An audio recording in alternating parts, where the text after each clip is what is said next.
Daha penci o'ldiringlarda.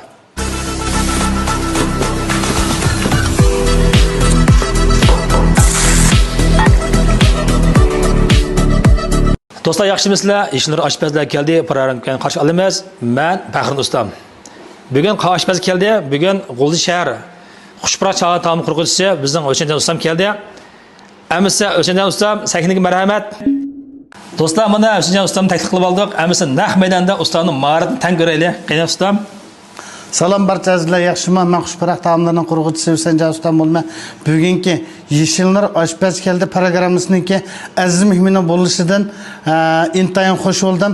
Bugungi Xushpurak taomlarniki olay tamoq bo'lgan mush to'g'oni bir huzuringizga sundim. Daha penci o'ldiringlarda.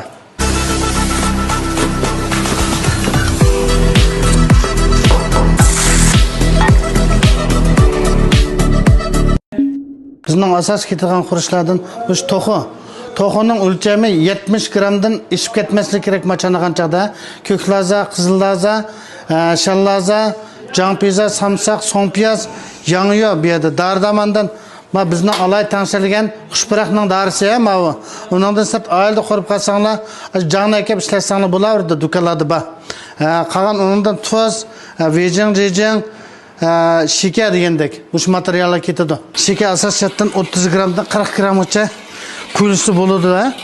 Buni o'tni bek ishti qilib olmay, sal bo'sharoq qilib turib, mana ko'z chiqarsak, tig'im yaxshi chiqadi deb qarayman. Mushu to'g'odan mushu shikani ko'zi chiqarish eng muhim.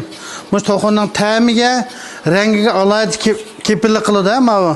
Mushu mayga asosiyatdan mana shikani sag'andan keyin ko'z chiqarish uchun cho'qim qiyam o'rlib, pasaygan solamiz to'g'oni. Mush to'g'oni qo'rishdan burun bo'lsa bir qaynashni bir qaynatib to'g'on silib bir tangli qilib yutamiz. Tangli qilib olsak to'g'oning suzuk chiqishi yaxshi bo'ladi. Bizning ma vaqt yetishmas sabablik oldindan tayyorlik qilib olgan. Hozir mushpiti o'z yerlik pasida qo'rayverdik buni.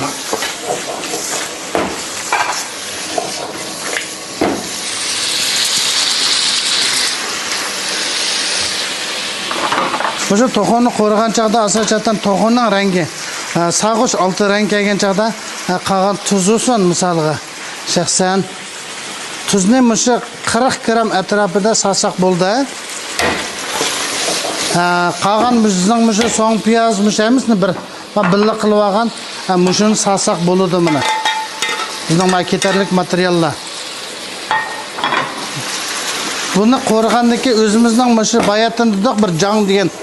Aşın canlı sap bo'lgandan keyin obdan qo'rib buningga amal bo'lsa so'g'aq suv quymay qaynoq suv quyish kerak. Qaynoq suv quyganda yaxshi bo'ladi.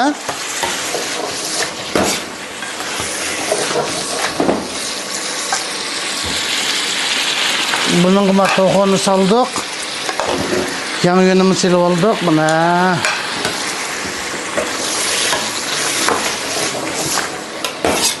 Mana to'g'onning rangi kirdi bu. Buningga asosiyatda qo'ydigan og'ir pishgan chaqda mush qaynoq suv quymiz. Buning rangini buzmaydi, ta'mini buzmaydi qaynoq suv. Buning bek diqqat qilinglar.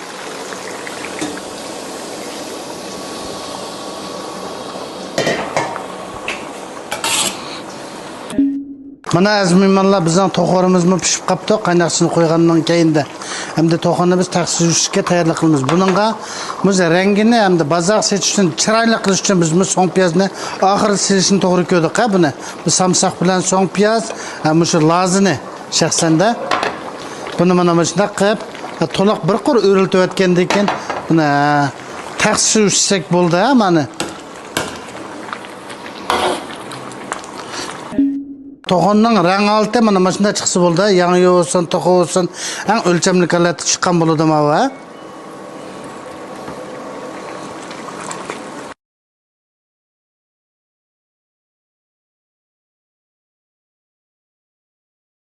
Do'stlar, mana O'shanjon ustamning o'rnashida to'g'onni qurish o'rganib oldik. Sizlar o'rganib olganlarmi? Yana qanday tamoqlarni o'rganmoqchi bo'lsanglar, inkaslarga yozib qo'yinglar. Biz o'rganaylik. Ishnur oshpazlar keldi programmasi. O'shanjon ustam